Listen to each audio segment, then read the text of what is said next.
Gracias por el día que nos has regalado. Gracias, Señor, por la oportunidad que nos has dado de experimentar el cuidado tuyo, Señor, tu protección. Y, Padre, te agradecemos, Señor, que nos hayas permitido llegar hasta aquí. Te agradecemos, Señor, que nos hayas concedido tu palabra, que nos hayas sellado con tu Santo Espíritu y que nos hayas permitido, Señor, pues haber escuchado la voz tuya llamándonos, Señor, y gracias por el tiempo que hemos pasado juntos ahora al llegar hasta aquí. Gracias por el tiempo de compañerismo que hemos tenido. Ahora te imploramos, te rogamos en el nombre de Jesús que, Padre, lleves todos nuestros pensamientos cautivos a la persona del Señor Jesucristo y que podamos escucharte, Señor, que podamos escuchar con claridad tu voz y que podamos, Señor, a través de lo que discutamos en esta noche, conocer mejor a nuestro Redentor, el Señor Jesucristo, y que nuestra fe sea solidificada, Señor, y que estemos más enamorados de Él, Señor. Ayuda al Pastor Marcel mientras enseña a las hermanas que trabajan en la guardería, Padre Santo, y te rogamos que protejas, Señor, a esta pareja que va a estar utilizando las facilidades de la iglesia por unos días, Señor. Te rogamos por ellos, te rogamos por su salvación, Señor, y te agradecemos que nos des la oportunidad de poder servirte a ti, al servirle a ellos, Señor. En el nombre de Jesús oramos. Amén. Ok. Regresamos a nuestro estudio de Matete. Llevamos alrededor de 10 meses en este ciclo. El estudio de Matete lo comenzamos hace probablemente van a ser 10 años que comenzamos con Matete como lo realizamos en este momento. Previo a eso teníamos estudio bíblico los miércoles en la noche, pero no era en el formato que por medio del cual hemos estado conduciendo estos estudios en los últimos 10 años. En los últimos 10 meses, en este ciclo de Matete, hemos estado considerando la forma en que Jesucristo es crucificado. Hemos considerado la forma en que es crucificado, por qué Jesucristo es crucificado y para qué Jesucristo es crucificado. 3 aspectos de la crucifixión del Señor Jesucristo. Al mismo tiempo, hemos estado considerando las enormes implicaciones de la gloriosa resurrección del Señor Jesucristo en la vida de cada uno de los creyentes genuinos. Tristemente tenemos que añadir siempre esta palabra genuinos o verdaderos cuando hablamos de creyentes por las razones que pues todos sabemos. Muchas personas se llaman a sí mismos cristianos, pero la verdad del caso es que están bien distantes de ser cristianos bíblicamente definidos, ¿verdad? Así que hemos estado considerando esas implicaciones gloriosas de la resurrección de nuestro Señor Jesucristo y cómo todo eso, lo que pasa en la cruz, por qué pasa en la cruz, por qué Cristo es crucificado, para qué es crucificado, las implicaciones de su resurrección en la vida de todos los creyentes y cómo cada una de esas cosas resulta en el hecho de que Dios Padre es glorificado. En este ciclo de Matete hemos estado destacando, ¿verdad? Ciertas doctrinas bíblicas y las implicaciones de estas doctrinas bíblicas en nuestra vida, en la vida de aquellos que realmente son parte de la familia de Dios. ¿Quiénes son los que son realmente cristianos, verdaderamente creyentes, cristianos genuinos? Son las personas que han tenido un nuevo nacimiento, son las personas que han respondido al llamado de la salvación que Dios da y que por medio de la fe han expresado su deseo de entregar su vida al Señor Jesucristo y de reconocerle a Él como el único Salvador, la única opción para salvación de sus vidas.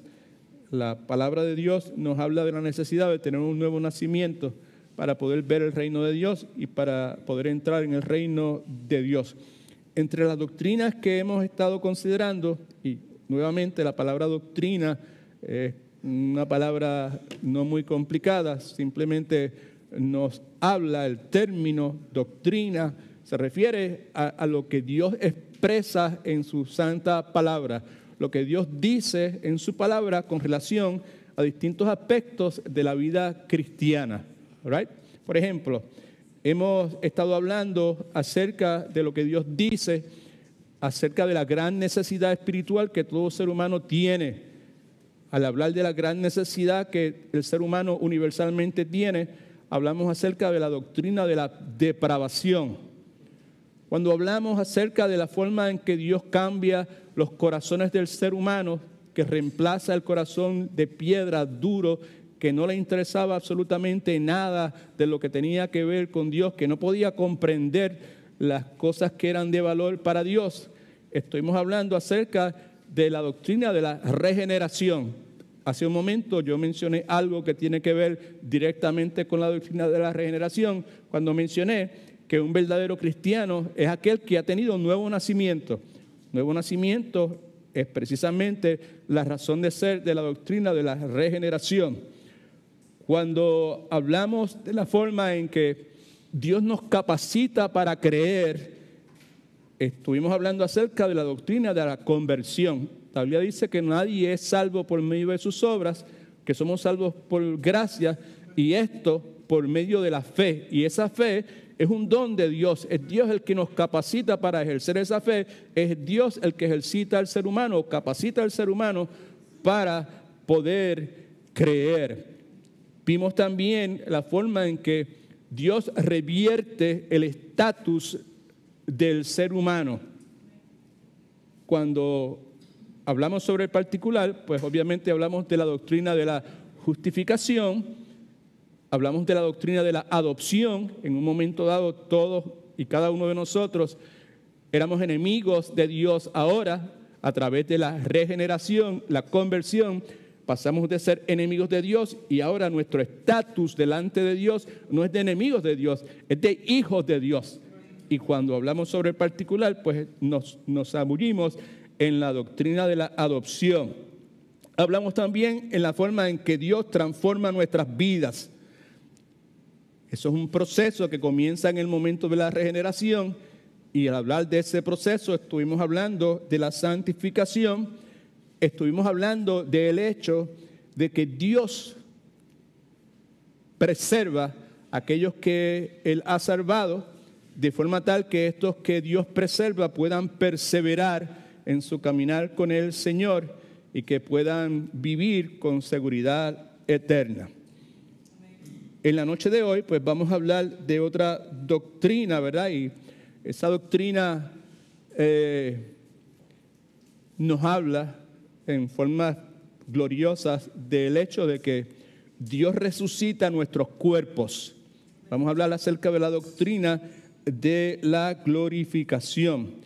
Así que yo le suplico por favor que usted mire en las notas que le dimos.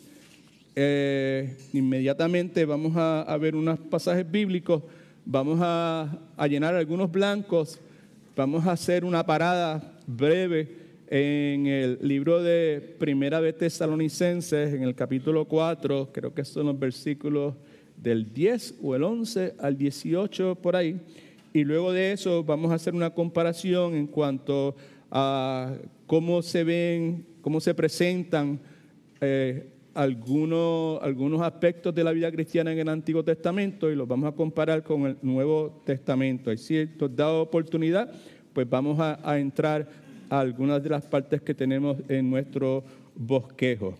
Romanos capítulo 8, versículo 30. Yo creo que sería conveniente que, si usted tiene su Biblia, que la abra por favor en Romanos capítulo 8, versículo 30.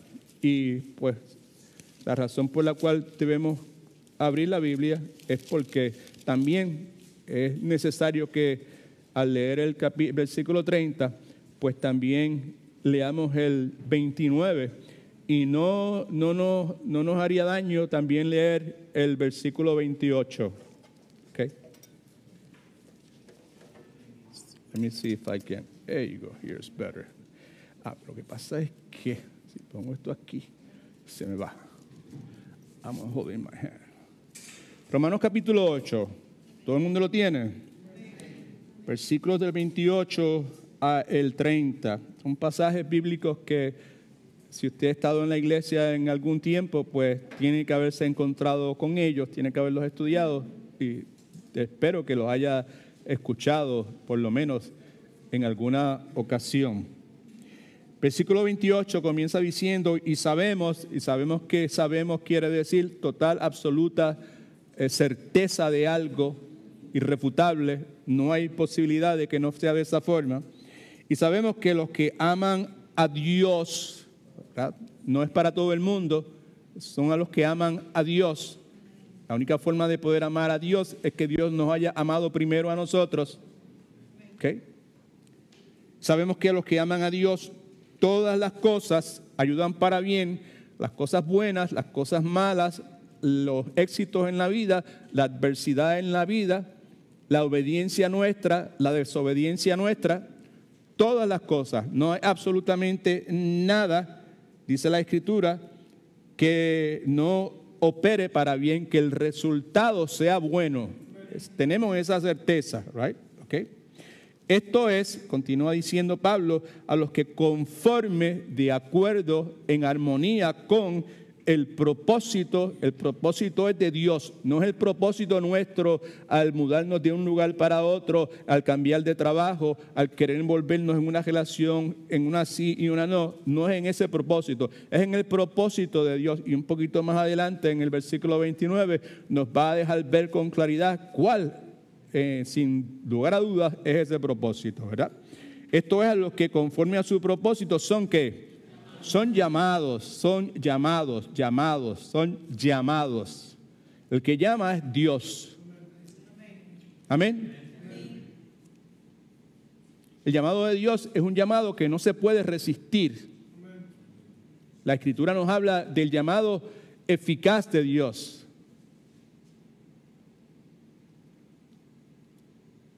Es el llamado de una mamá seria, disciplinada, recta, amorosa, pero que muy pocas veces levanta la voz. Y cuando el niño de 4 o 5 años escucha la voz de esa madre llamándolo, no en los decibeles que normalmente lo llama, Pedrito, Pedrito, Pedrito. Pedrito suelta lo que sea, donde quiera que esté, y arranca a correr para donde esté la mamá. Amén. Inevitablemente tengo que ceder a la tentación de repetir algo que muchas veces he dicho, que uno de los grandes problemas que hemos tenido como padres es que no hemos sabido, no nos enseñaron antes de casarnos la necesidad que tenemos de saber modular nuestra voz al dirigirnos a nuestros niños. Ustedes que son los más jóvenes que yo veo aquí, esa es una gran necesidad. Y los padres que aprenden a modular su voz en su comunicación con sus hijos, definitivamente van a tener muchísima menos dificultad al momento de disciplinar sus hijos y conseguir que sus hijos obedezcan. Pero eso no tiene que ver nada con lo que estoy hablando. All right? Okay. Esto es a los que conforme a su propósito, el propósito de Dios, son llamados. Y ese llamado es ese llamado eficaz. Es un llamado que cuando se escucha, se responde. No hay forma de no responder. ¿Okay? Porque nos da la razón a los que antes conoció de antemano. Conoció desde antes de la fundación del tiempo. Foreknowledge, diríamos en inglés. También los predestinó. Predestinó. Esa palabra es incómoda para algunas personas, pero no es tan incómoda. Simplemente es que desde el conocimiento previo, y de paso, la palabra conoció en el idioma hebreo lleva consigo la connotación de amor. A los que conoció también amó. Y a esos que conoció y amó, a esos también predestinó. En otras palabras, determinó su destino previamente. Y ese destino fue para que fueran hechos conforme a la imagen de su Hijo, con letra mayúscula. Quiere decir que el Hijo es el Señor Jesucristo, y quien está hablando es ¿quién? ¿Dios qué? Dios Padre. Muy importante, muy importante. Es Dios Padre que está hablando.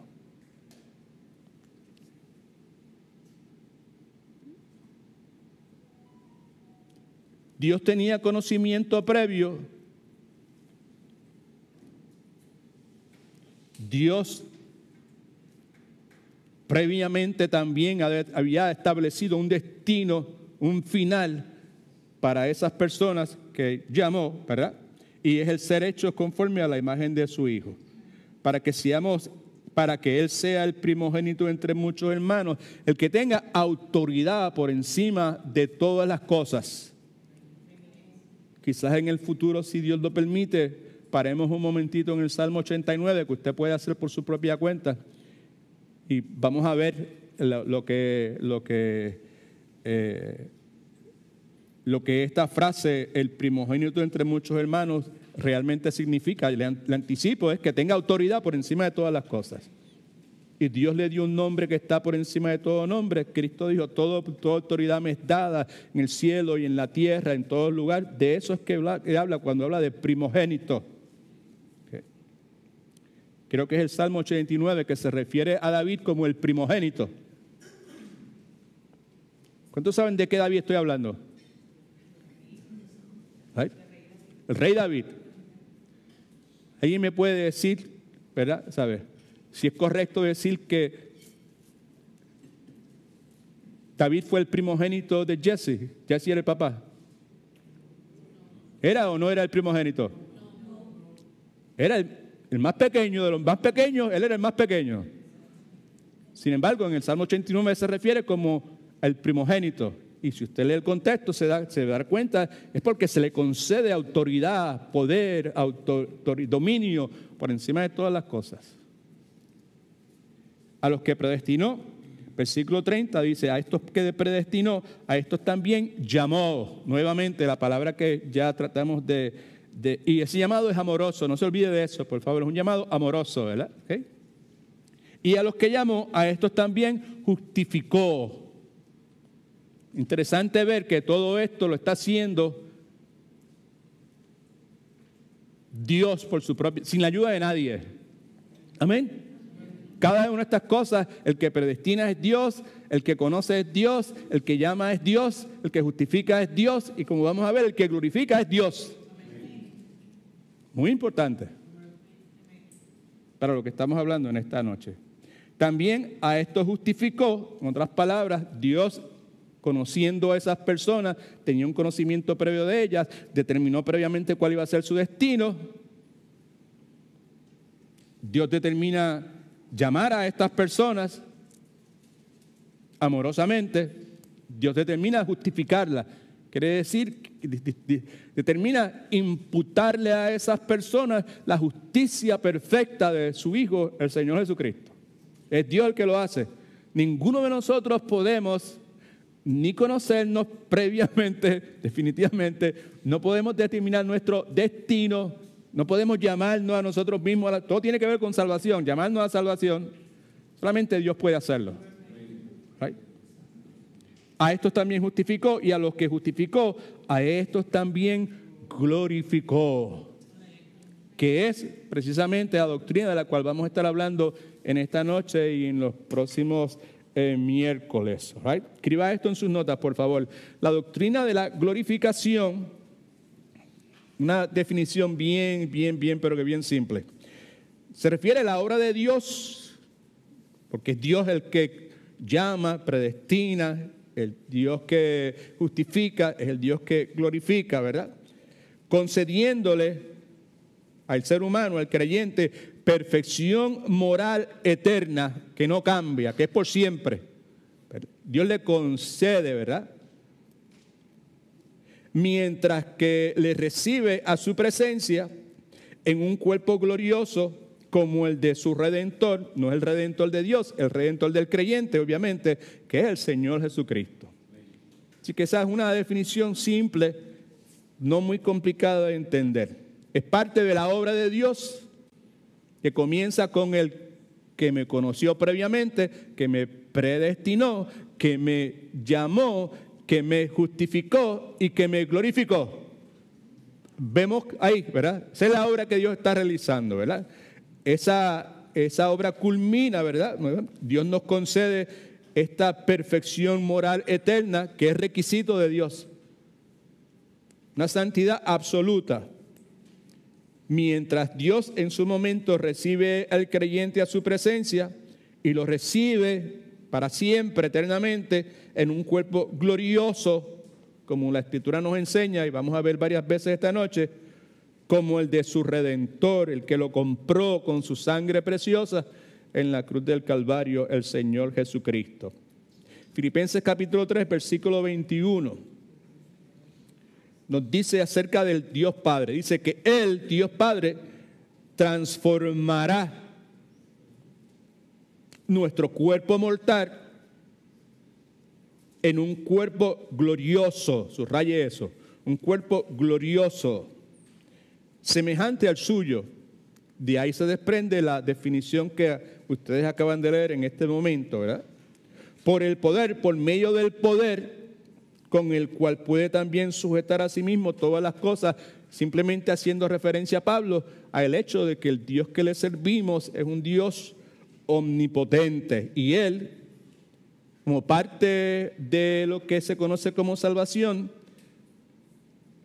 va a llegar un momento en que Él habrá de transformar el cuerpo mortal nuestro, cuerpo físico, en un cuerpo glorioso, que va a ser semejante al cuerpo resucitado glorioso del Señor Jesucristo.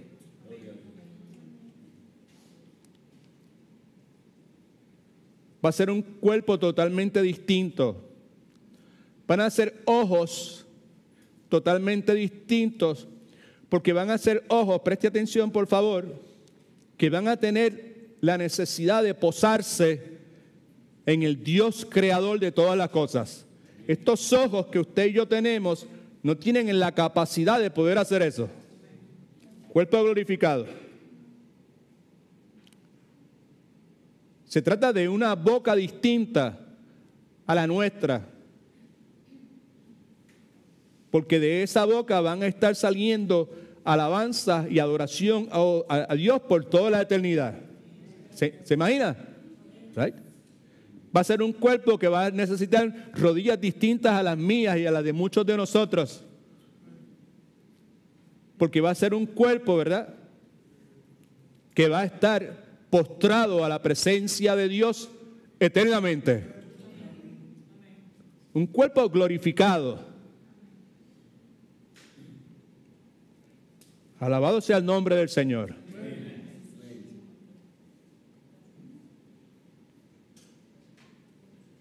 No cesaremos de seguir insistiendo en el hecho de que la intención de Matete, de este ejercicio que muchos de ustedes hacen todos los miércoles, de luego de haber concluido una jornada de trabajo, donde su cuerpo físico lo que le pide es: báñate, come, siéntate y duérmete mientras estás sentado. Ve un poco de televisión por 10 minutos, porque a los 11 minutos vas a estar así, right? Okay. So,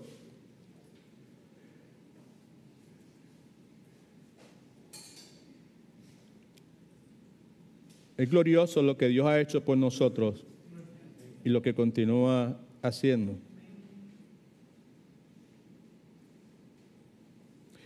Alguien dijo que la glorificación es ese glorioso momento en el cual Dios finalmente remueve de nuestras vidas todo lo que huele a pecado.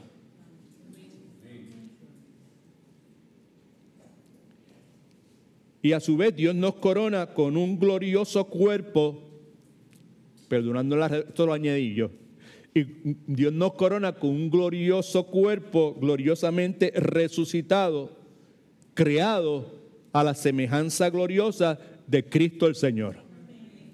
Cuando hablamos de glorificación, de eso es que estamos hablando. ¿Okay? Tenemos todos una realidad. La realidad es que debido al pecado, al igual que todos aquellos que han sido creados en la historia de la humanidad, por razón de este pecado, el cristiano, al igual que todo ser humano, enfrenta adversidad, angustia, temor, sufrimiento, aflicción. Y como todo ser humano, eventualmente todo cristiano habrá de enfrentar algo que es inevitable, que se llama muerte.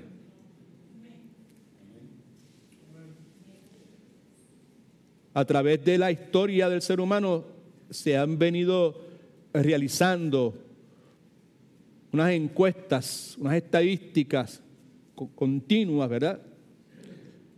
Y el resultado lo tenemos en el día de hoy, es que de cada 100 que nacen, 100 mueren.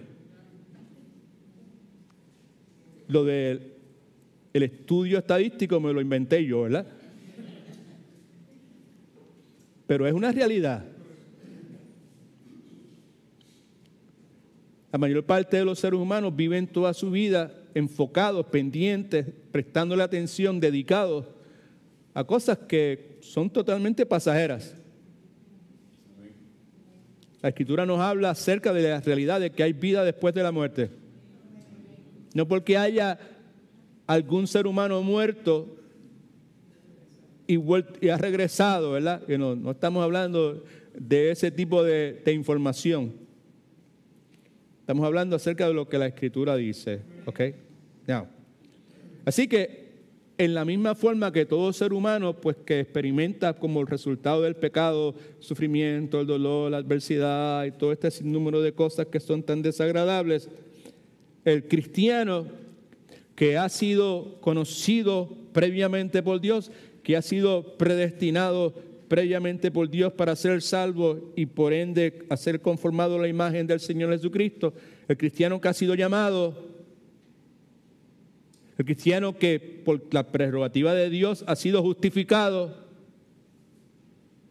y que ya ha sido santificado, mejor dicho, glorificado, también habrá de experimentar este dolor inevitable que se conoce como muerte. Pero distinto a el no creyente, distinto a la persona inconversa, distinta a la persona que no se ha arrepentido y ha reconocido a Cristo como el Salvador de su vida, ¿verdad? ¿Okay?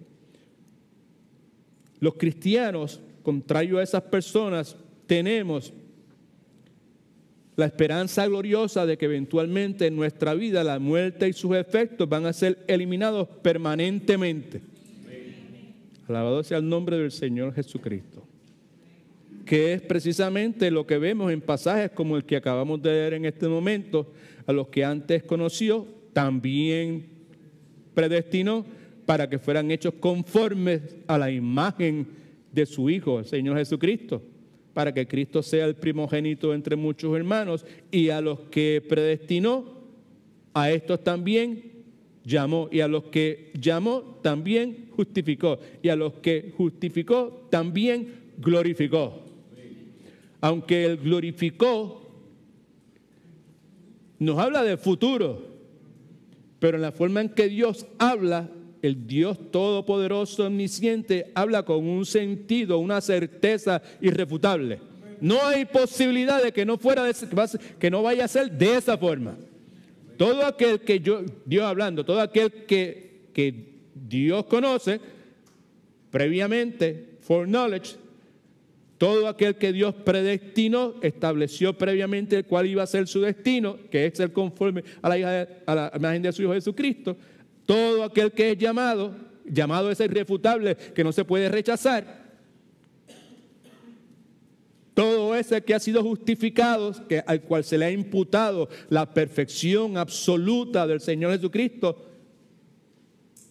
Cada persona que ha experimentado esas cosas, inevitablemente, sin duda de ninguna clase, va a ser glorificado. Lo que es importante para nosotros y es razón de ser de nuestro estudio en esta noche, en las próximas semanas, es ¿en qué consiste eso? ¿Qué es ser glorificado? Ya le anticipé un poquito cuando le mencioné algunos rasgos de este cuerpo glorificado, esa transición de unos ojos distintos, de una boca distinta en términos de cómo vamos a expresar esta adoración y nuestra alabanza a Dios, ¿verdad? ¿Sabes? No es en la forma, definitivamente no va a ser en la forma que muchos de nosotros lo hacemos los domingos. Eso se lo puedo garantizar. Right? Alabado sea el nombre del Señor. ¿Ok? Now, muchas veces hemos señalado que lo que sucede en la cruz, lo que acontece en la divina resurrección de nuestro Redentor, tiene implicaciones que resultan en la transformación de todo creyente.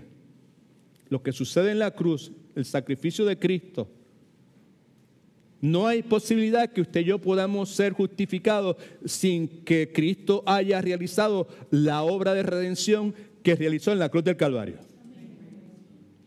Y por ahí podíamos seguir el resto de la noche, ¿verdad?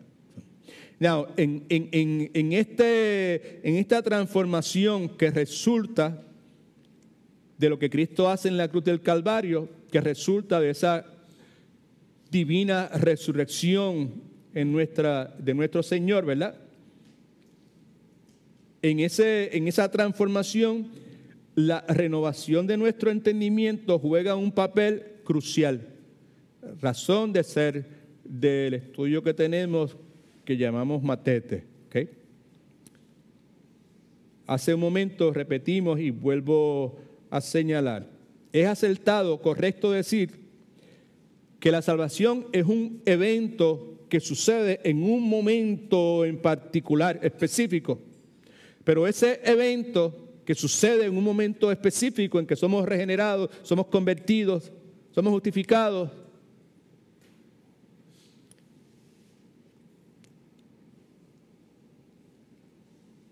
a ese evento le prosigue un proceso que culmina en lo que la Biblia llama glorificación. Cuando utilizamos la palabra de Dios, la Biblia, para tratar de definir lo que es salvación, ¿verdad? Que es lo que hemos hecho en los últimos ocho meses, en gran medida. Lo que hemos escarbado, ¿verdad? ¿Sabes? Carlos utilizó despellejar, ¿fue que tú dijiste la palabra que utilizaste? ¿Cómo? Espechar. ¿Right? Okay.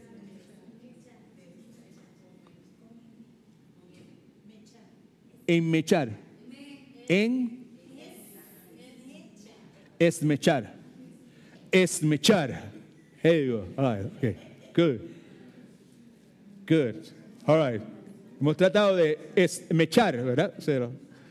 Vamos a seguir tratando de hacer lo mismo, ¿verdad? Now, la salvación bíblica, ¿verdad? Incluye una serie de aspectos, elementos para efectos de nuestro estudio en esta noche. El primer elemento es la elección a los que conoció, ¿right? De antemano. El llamado eficaz a la salvación que mencioné son aspectos de la salvación. La regeneración, aspecto de la salvación. La conversión, la justificación, la adopción, de paso, justificación y adopción, conversión, regeneración, llamado eficaz, ¿verdad? Son elementos de nuestra salvación que acontecen en el pasado nuestro. ¿Right? Elementos como la santificación, que no se menciona directamente en estos 5 aspectos que vemos en Romanos capítulo 8, versículos del 28 al 30. No se menciona, pero está presente. pero no tenemos tiempo para dig into that esta noche, ¿verdad? La santificación y la perseverancia son elementos del proceso que se están llevando a cabo en el presente. En este momento Dios no está conformando, ahí está la santificación, conformándose a la imagen de su Hijo. Sabemos que todas las cosas operan para bien para los que eso es parte de la salvación, de la santificación, debía haber dicho, ¿ok? No. Por otro lado, como mencioné hace un rato, lo que conocemos como glorificación es un elemento de la salvación que radica en el futuro, queriendo decir con esto que estamos esperando el cumplimiento de ese aspecto, de ese elemento de nuestra salvación, que en semejanza a los otros elementos, a los otros aspectos, podemos tener nosotros completa seguridad de que va a suceder. De la misma forma que cuando Dios nos elige, ¿verdad?, nos conoce a los que conoció, a estos también predestinó, en la forma en que cada uno de esos eslabones en una cadena están juntos, ¿verdad? En esa forma, pues también este elemento que es futuro de la glorificación, la forma en que Dios lo propone, ¿verdad? Como dije hace un momento, Dios lo hace en una forma que lo hace con una seguridad absoluta. La glorificación es futura, pero Dios dice, lo glorificó como algo que ya sucedió, porque en la mente de Dios, pues es algo que es inevitable. Alabado sea el nombre del Señor. ¿Ok? Now, antes de entrar de lleno a nuestra consideración de las implicaciones de la glorificación en la vida del verdadero creyente, me parece apropiado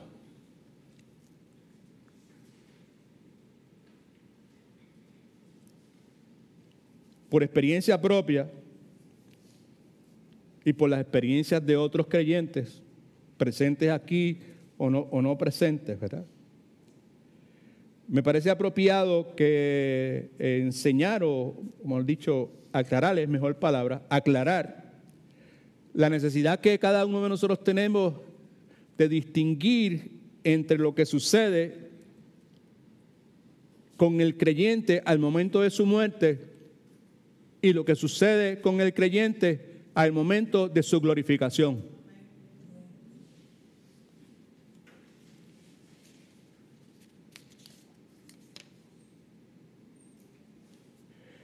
Entre muchas otras cosas extraordinarias, la palabra de Dios enseña la gloriosa verdad que proclama que cuando un verdadero creyente, una persona que verdaderamente ha tenido un nuevo nacimiento, muere, la Escritura enseña que entra de inmediato delante de la presencia del Señor.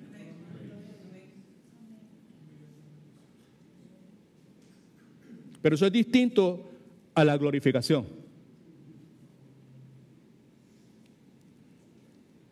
Yo estoy persuadido de que es distinto, pero aún conociendo lo inadecuado que soy, no llegaría al extremo de ser dogmático.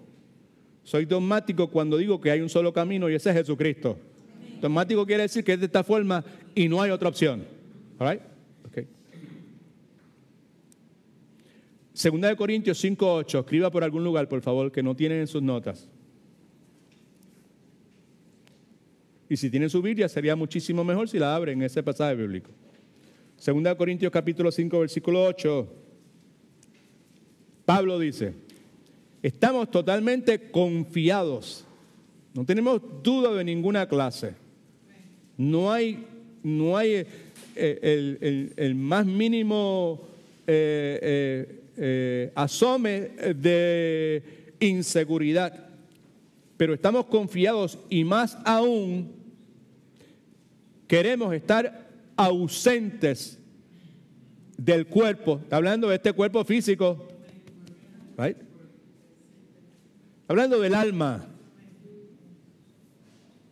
Queremos estar ausentes del cuerpo y estar presentes al Señor. Quisiéramos Pablo está diciendo, quisiéramos más bien salir de este cuerpo para ir y presentarnos delante del Señor. Pablo está diciendo, preferíamos, si se nos dejara a nosotros preferíamos dejar este cuerpo para ir a vivir con el Señor. No por unos meses, no una temporada, no es de vacaciones. Está hablando de muerte. Right? Ante esa afirmación tan contundente de Pablo, podemos afirmar confiadamente que el alma del que está en Cristo y muere va inmediatamente a estar con el Señor Jesucristo, aunque sus restos mortales permanezcan en la tierra.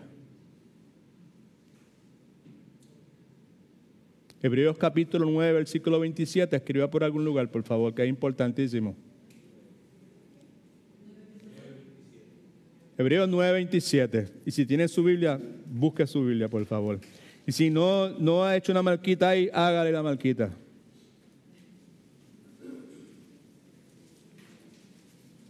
Hebreos capítulo 9, versículo 27. Leemos el 28 de una vez. Y de la manera que está establecido para los hombres que mueran, ¿cuántas veces? Una sola vez. No hay segundas oportunidades. Por eso dije, en forma imprudente probablemente, con un poquito de sarcasmo, Pablo no está hablando de que preferimos estar fuera de estar con el Señor por una semana o por unas vacaciones, después regresar a terminar mi negocio, a terminar mi colección o a terminar mi libro. No. Hablando de muerte. ¿Right? No hay segundas oportunidades. De la manera que está establecido en la forma, en conformidad, de la manera que está establecido para los hombres, para los seres humanos, hombres y mujeres, que mueran una sola vez y después de esto el juicio. En otras palabras, inmediatamente de eso hay que rendir cuentas.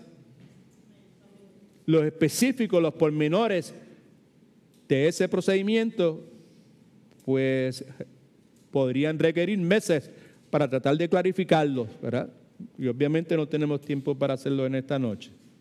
Pero el versículo 28 es muy importante también porque dice, así también, de la manera, con la certeza, la seguridad de que está establecido para cada ser humano morir solamente una vez y luego de eso tener que rendir cuentas. De la misma forma, así también Cristo fue ofrecido, ¿cuántas veces? Una sola vez. ¿Para qué? Para llevar los pecados de ¿cuántos? Muchos.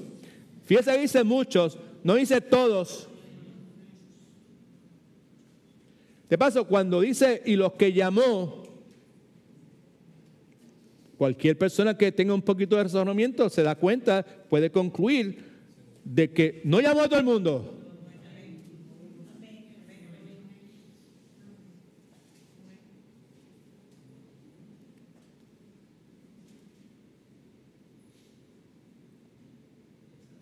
Muchas personas tienen problemas con cosas como esas, right?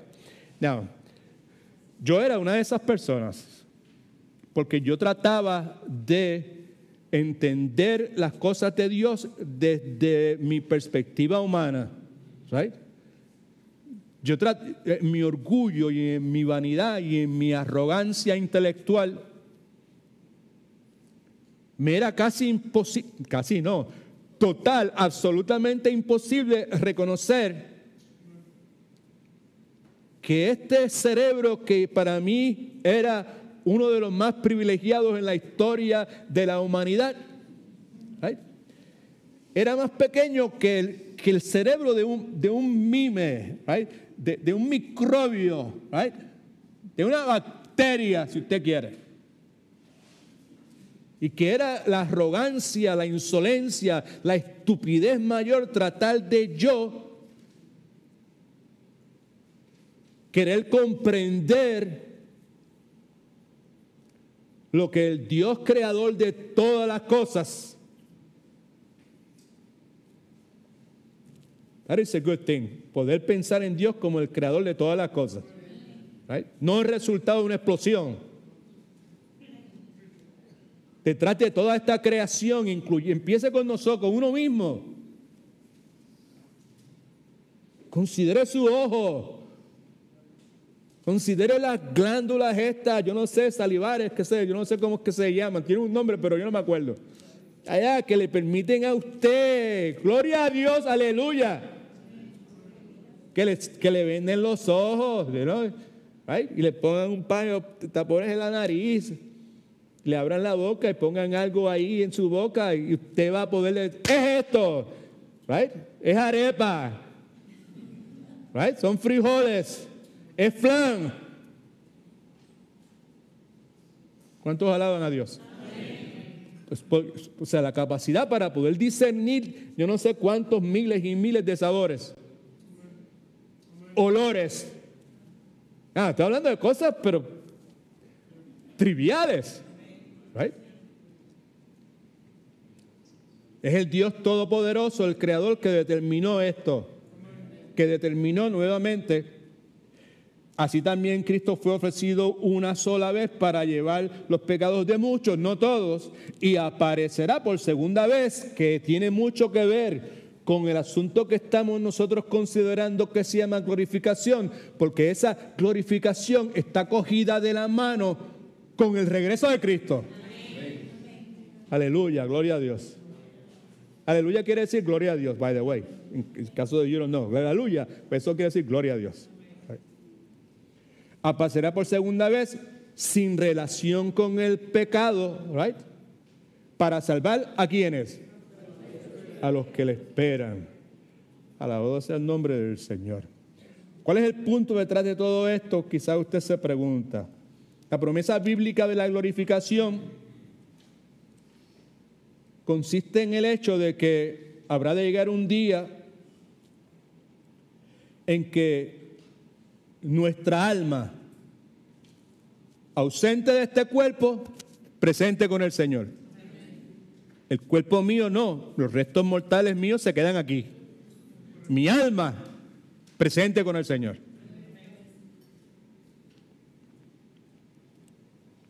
Esa promesa bíblica de glorificación consiste en el hecho de que un día nuestra alma y nuestro cuerpo serán reunidos y tendremos una gloriosa, mejor dicho, tendremos un cuerpo gloriosamente resucitado, como el que tuvo nuestro Señor cuando resucitó de entre los muertos. ¿Se da cuenta? Hay una diferencia entre lo que sucede con el creyente en el momento de su muerte y lo que sucede con el creyente en el momento de la glorificación. Me parece a mí que es muy probable, yo estoy casi seguro, que es lo que el apóstol Pablo tiene en mente, que es el día en que nuestra alma y nuestro cuerpo van a ser reunidos y vamos a tener nuevamente un cuerpo gloriosamente resucitado a la semejanza del cuerpo resucitado de nuestro Señor Jesucristo. Me parece a mí que algo como eso es lo que Pablo tiene en mente cuando hace una declaración que es gloriosa, alabado Cristo, una declaración que es confortantísima, como la que se encuentra en Primera de Tesalonicenses, capítulo 4, versículos del 13 al 18. Vaya en su Biblia, por favor, a esa porción bíblica. Y si no le ha hecho anotaciones de ninguna clase, empieza a hacer de anotaciones. ¿Sí? Primera de Tesalonicenses, capítulo 4, versículos del 13 al 18.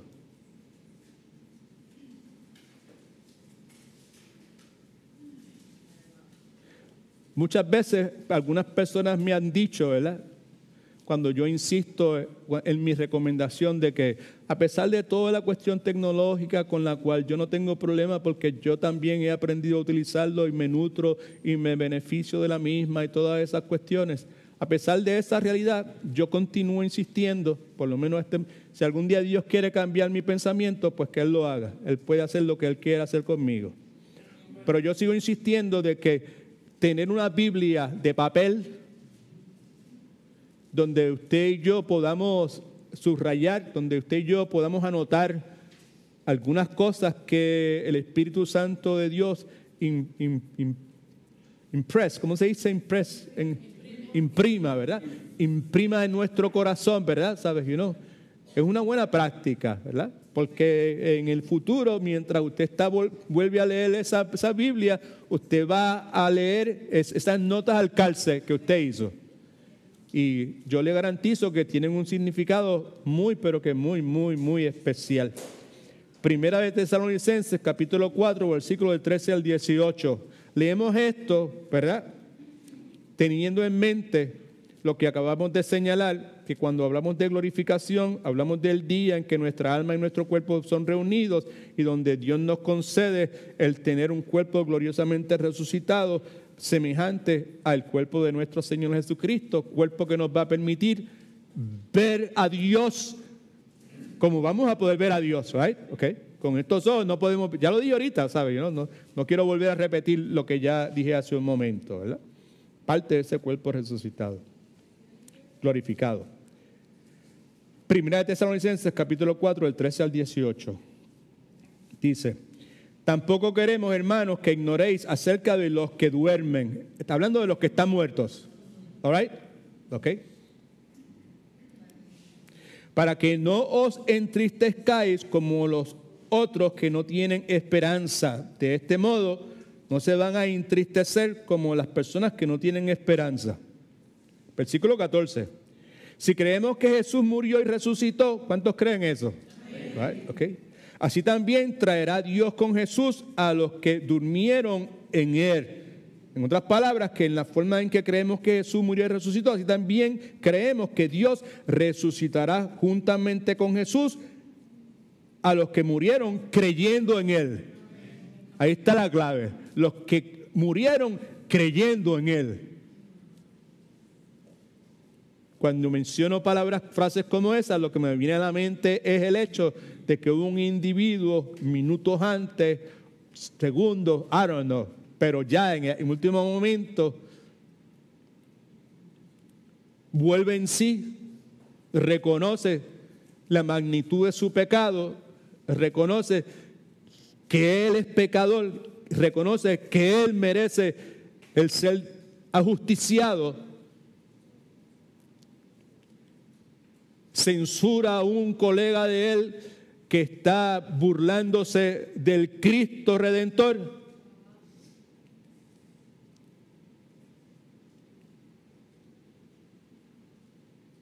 La Escritura no nos dice el nombre de esa persona. Lo que podemos inferir en base a lo que leímos en Romanos 8, 28 al 30, es que desde antes de la fundación del tiempo, alabado sea el nombre de Cristo Jesús, Dios Padre lo conocía. Dios Padre lo había predestinado.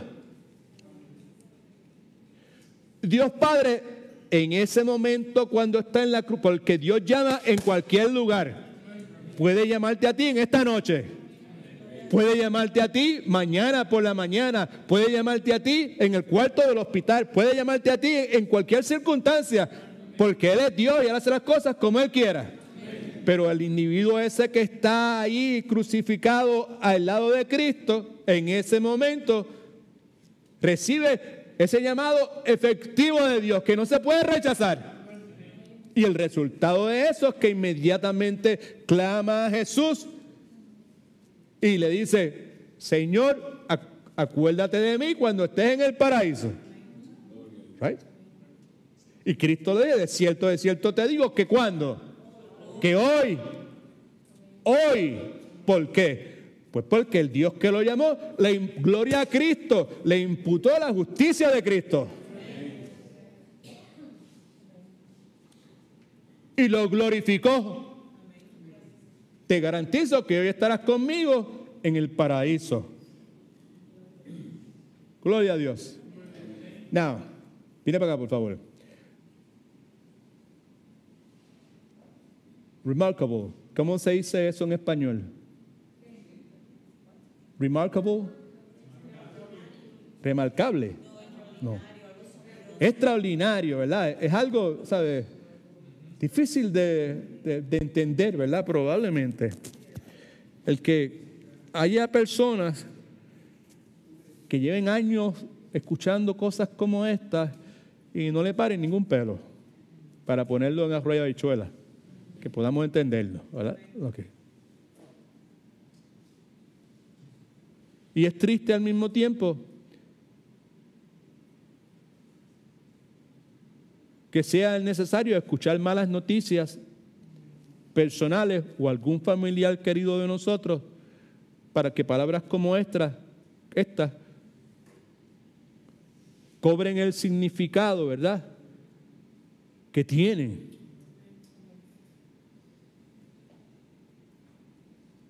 Versículo 15. Por lo cual os decimos esto en palabra del Señor, que nosotros que vivimos, que habremos quedado hasta la venida del Señor, le mencioné la venida del Señor hace un momento, no precederemos a los que durmieron. Por esto os decimos, como enseñanza del Señor, que nosotros los que quedemos vivos hasta el regreso del Señor, no nos adelantaremos a los que ya murieron.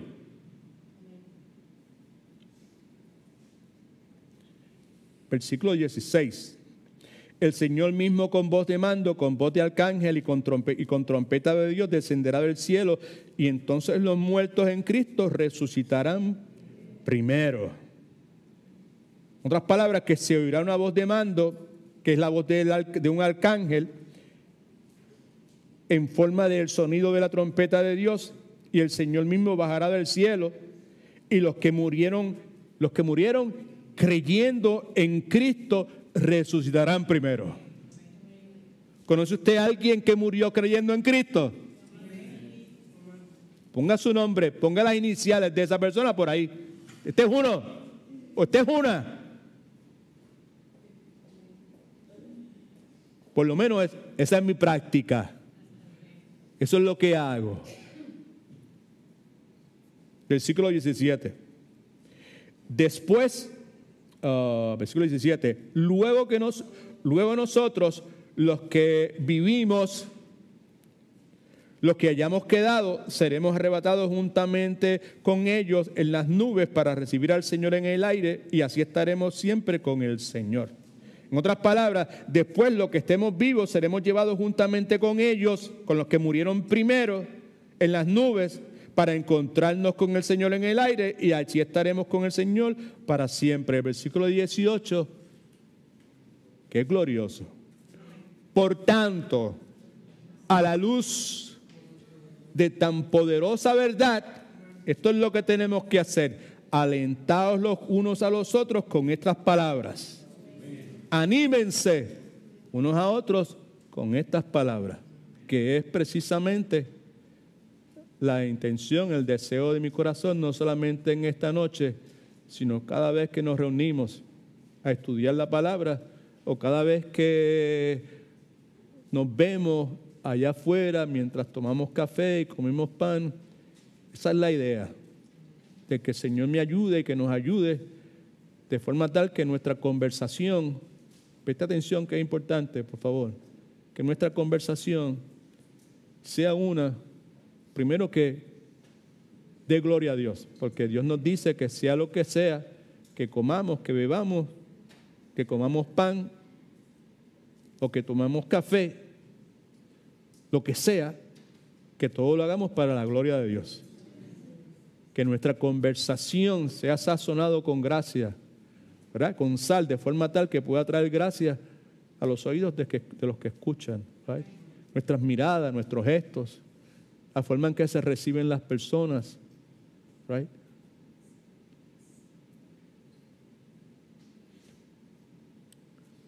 Dios nos recibe en la forma en que nosotros estamos. Nos recibe para salvación, ¿right? No es necesario bañarse, limpiarse, ir a un lugar donde yo me pueda depurar, por medio de ayunos, por medio de flagelaciones. No, Dios no quiere eso. Dios me dice, ven como estás, me llama como yo estoy. Amén. Pero todos sabemos que ese llamado, a ese llamado prosigue este proceso que conocemos como santificación. Amén. Dios nos recibe como estamos, pero tenemos la promesa de Él que Él no nos va a dejar en la forma en que nos encontró. Él quiere transformarnos de adentro hacia afuera, no por lo que hagamos, no por a dónde vayamos. Right? El domingo pasado hablamos acerca del asunto de las ofrendas, del diezmo y esas cuestiones. Yo no sé cómo usted recibió la enseñanza. Right? Lo que sí yo sé es que a mí me enseñaron algo acerca del diezmo, es lo que practiqué por mucho tiempo, por encima del 10% ese. Y sé también que llegó un momento en que entendí que esa era una práctica del Antiguo Testamento, right? De que el pedirle a una persona en el tiempo donde estamos en el momento nosotros que se sujete a ese impuesto que fue establecido nuevamente por Dios para ese momento histórico donde había una teocracia, pues sería algo totalmente incorrecto de mi parte, right? Pero yo sí puedo decir de verdad, como dijimos el domingo pasado, que en aquel entonces ni en el día de hoy el diezmo debe ser una meta. Mi exhortación en el domingo pasado, espero que pues, se le haya quedado eso, es que no es la meta, ese debe ser el punto de partida. Amén. All right? Por las razones que nosotros sabemos, porque no vamos a llegar ahí, ¿verdad? ¿Sabes? Definitivamente, porque ya se pasó el tiempo. Pero, ¿sabes? Nosotros somos salvos en la misma forma que la gente del Antiguo Testamento eran salvas, right? Por gracia, por medio de la fe en el Señor Jesucristo. La única diferencia que hay es el hecho, preste atención, que la confianza de ellos estaba en algo futuro, en algo que habría de venir. Right? Okay. El Mesías, el que iba a ocupar el lugar, el que iba a realizar todos aquellos sacrificios, todas ofrendas y todo el montón de cosas que se le ofrecían a Dios como propiciación para poder calmar la ira de Dios. Nosotros somos salvos de la misma forma. Ellos fueron salvos mirando hacia la cruz, aunque ellos no tenían, y eso está en sus notas de paso, ¿verdad? Ellos no tenían la claridad que nosotros tenemos en el día de hoy. Nosotros tenemos claridad, nosotros podemos ver, nosotros nos damos cuenta de lo que pasó, y el hecho de que si soy salvo, pues que tengo esa certeza, no me da miedo la muerte de ninguna clase. Cuando dicen que como está escrito, que está de una vez por todo para el hombre una vez morir y luego de eso el juicio, a mí no me para un pelo, a mí no me quita el sueño, porque yo sé que mi Dios me conoció de antemano. Right? Okay. Y ese que me conoció de antemano me predestinó. Digo, yo tengo un destino ya establecido para ti. Y en un momento me dio un llamado efectivo. No me dijo Edwin, me dijo Edwin Torres, aquí estoy. Right?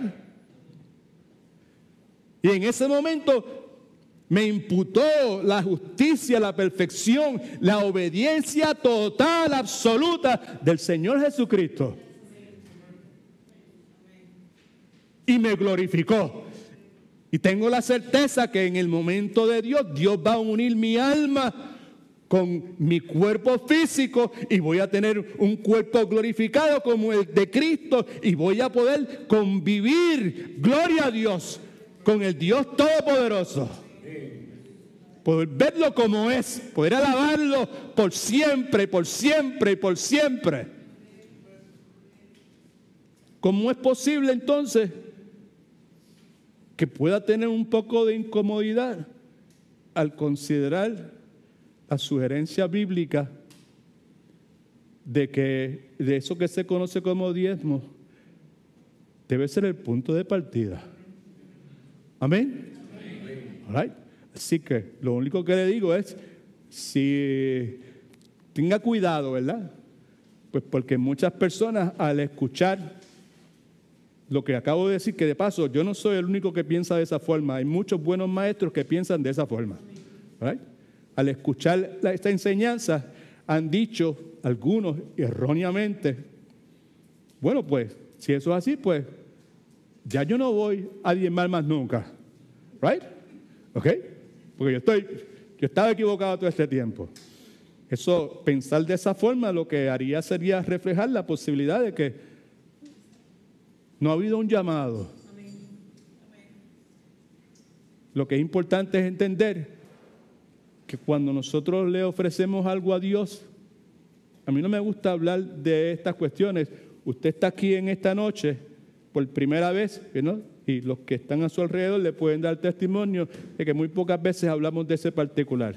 Pero cuando llega el momento de hablar de lo que hay que hablar. ¿Right? Y la razón por la cual menciono esto es porque lo que hemos estado hablando ha sido algo glorioso. Amén. All right. La certeza de que mi amada esposa está con el Señor.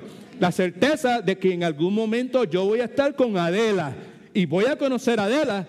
No la voy a conocer como mi mamá, by the way. Okay. Y no la voy a conocer como la conocí aquí. Right? Okay. Pero sí la voy a conocer porque la Escritura dice que sí vamos a poder conocer a los que han muerto en Cristo.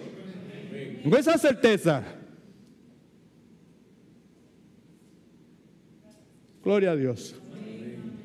Alabado sea el nombre del Señor. Ok. All right. God is good? All the time. ¿Existe la posibilidad que ya hayamos hecho el cambio todavía? Sí, ya se hizo el cambio de la dirección equivocada que se puso en el letrero que estaba allá afuera. Sáquele la foto a la dirección correcta. Es acerca de la reunión para los que van a ir a pescar el próximo sábado. Right? Y si no se apuntó y quiere apuntarse, me lo deja saber a mí y yo hablo con el pastor Marcel para que se apunte a todo el mundo. ¿Ok? All right, pues entonces vamos a orar. Tenga cuidado por ahí cuando salga con el oso. All right. Y ya le dije, ¿verdad? Si ve estas personas que están allí, si ve las personas que están allí, pues no se paniqueen mucho. Son personas que van a estar ahí unos cuantos días hasta que el Señor nos diga. ¿Ok? Ahora, oramos. Pastor Marcel, ¿te quiere decir algo? Ok. Que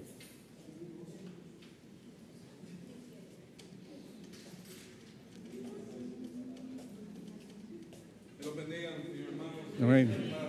Las personas que están interesadas, los hombres que están interesados en la pesca, por favor, después que terminemos la oración, nos podemos encontrar aquí un segundito.